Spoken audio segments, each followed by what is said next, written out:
Welcome to Voice Notes, where I talk for 10 minutes. We're gonna press the timer right now because we're gonna be including this time, where I talk for 10 minutes and tell you everything that I've been up to. So first of all, I just wanna say thank you to everybody who watched my last video. I was in my bag for a bit and it comes and goes. I feel like being a creative is like, like Erykah Badu said, I'm sensitive about my, So, yeah, I really went through it over the past couple weeks, and honestly, like, I have some amazing friends and they really helped me, and I have 2 meetings with my friends this week. One of them is going to help me organize a big to-do list for the podcast, It Takes a Village. And then the other one is going to help me more with like the operational stuff, like what is it that I need to be doing, and we're going to do a meeting a week. The plan right now is to launch in about a month.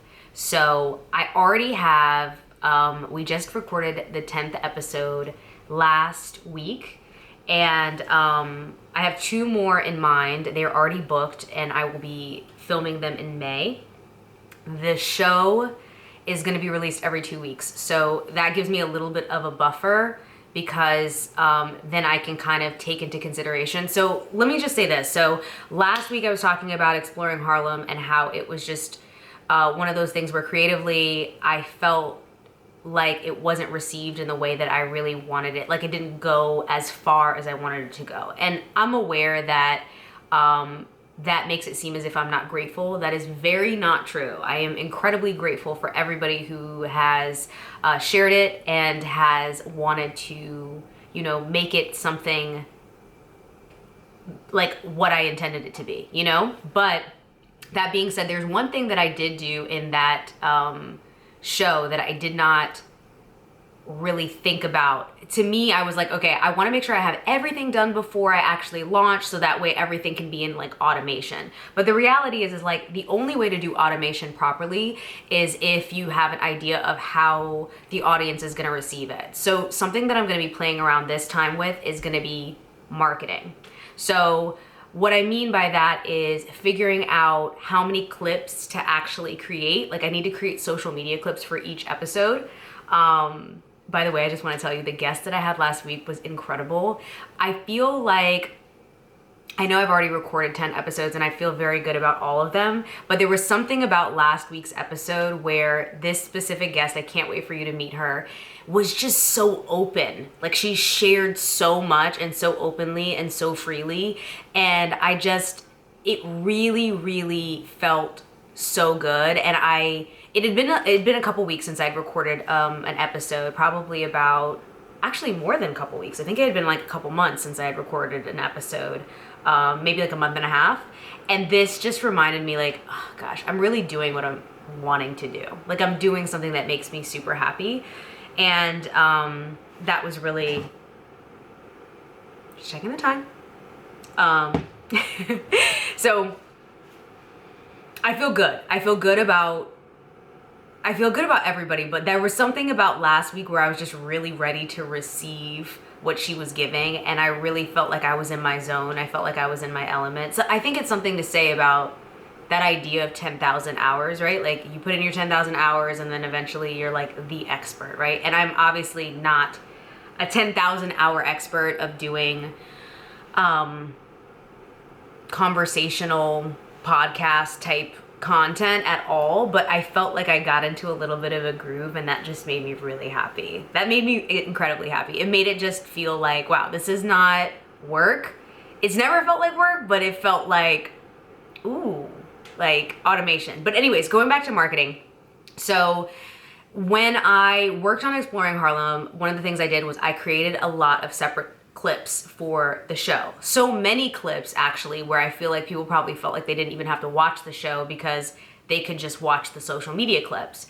So this time I'm trying to be a lot more intentional about the clips, and I'm also wanting to make the clips like they were in this format, like this, this is called the 16:9 format, and I want to put, and what I did is I didn't change it. I just left like empty space at the top and the bottom, and I put it in, you know, that 9:16 format of like a reel or YouTube short or whatever, and then just posted it that way. Now what I'm going to do instead is I'm going to take these, the clips, and the way we recorded it, you can kind of cut it. So we can cut it so that it actually fits the frame.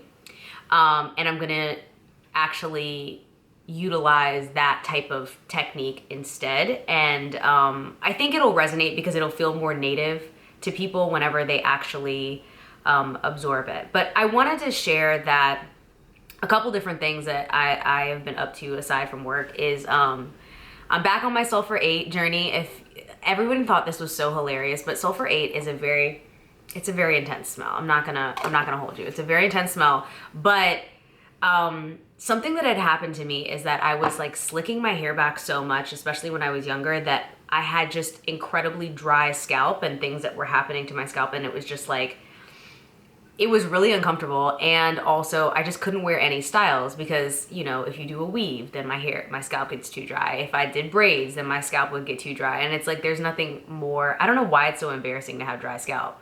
It like, for some reason we associate dandruff with being dirty, but most people who have dandruff, it's like their scalp is dry.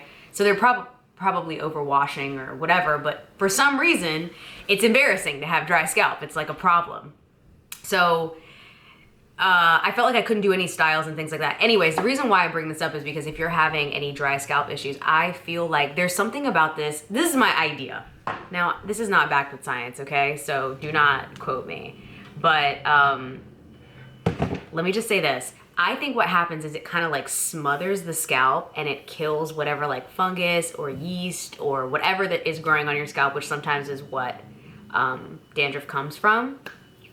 And I swear to you, like I've had a growth, like a growth spurt. I went to my hairstylist and she was like, it kind of looks like, she's like, it looks like your hair is like gone through something. Like it seems like it's kind of like broken off or like it's like growing. Like she couldn't tell at that point because it was my first time seeing her in years. But she was like, it looks like there's some kind of like healing or something happening with your hair. Like the bottom of it seems thicker. And I was like, sulfur 8. So I don't know the benefits. I don't know if this is like something that you should be using, shouldn't be using. None of that. I don't know. I'm just telling you that I had an issue with my scalp and I don't anymore. I kept using this, and the best way to use it is to use it when you have braids, because then you can get to the parts of your hair, or you can take a little bit of it and just obviously massage it onto your scalp. But I wanted to share that with you because that's something that I learned. The other thing that I've been doing that's helped my overall mood, and I mentioned how I was in a creative crisis, and I feel like I'm finally coming out of it. Like the sun feels like it's shining on my face again, thank God. Part of that is I've been doing a lot of journaling, and I've been doing journaling in the morning, and it makes me feel like just whether I'm upset, whether I'm happy, whether I'm sad, like just whatever, you know, whether I'm frustrated, whatever it is, I start to see the patterns as I'm journaling every morning, and it starts to help me feel more even. So thank God for journaling, thank God for writing, thank God for me finding that that is something to do. But if you're not journaling, and I'm newer to it, because when I was younger, my mom and I were laughing about this morning, but like low-key, like I never felt safe in terms of writing in my journal because my mom would read my journal. And so when I was a younger kid, I never ever had a journal. And even when I had roommates, I wouldn't have a journal because I was always worried they would go in my room and read my journal. Boundaries, Mom. But you know, she tells me now, like in terms of, she's like, man, we did the wrong thing. And I'm like, yeah, so interesting. But it took me a long time to get to a point where I felt comfortable and safe enough to write in a journal. So now I do feel safe, and I genuinely feel like it's helping me get out of myself. I'm doing a lot of other things too. Let me see if I can squeeze them in. Okay, I got 40 seconds. I'm also walking, exercising, moving my body, and I am alternating things that I'm eating. So I'm making sure that the food that I'm eating is like very limited processed food, like actually basically zero processed food, because I find that my energy and my mind feels a lot clearer. The funny thing about that though is that the times when you need that the most is the time when you don't feel like doing it at all. So if you're going through something, obviously I'm not a counselor, I'm not a therapist, you know what I mean? I don't know how to like help you through it, but I do know that I felt very comfortable sharing and letting you know where I'm at. Oh my gosh! Okay, done. All right, so I feel very comfortable sharing and letting you know where I am, but just letting you know I am feeling a lot better. I'm gonna definitely share with you more of what is going on, but I love you, peace, see you soon. Bye.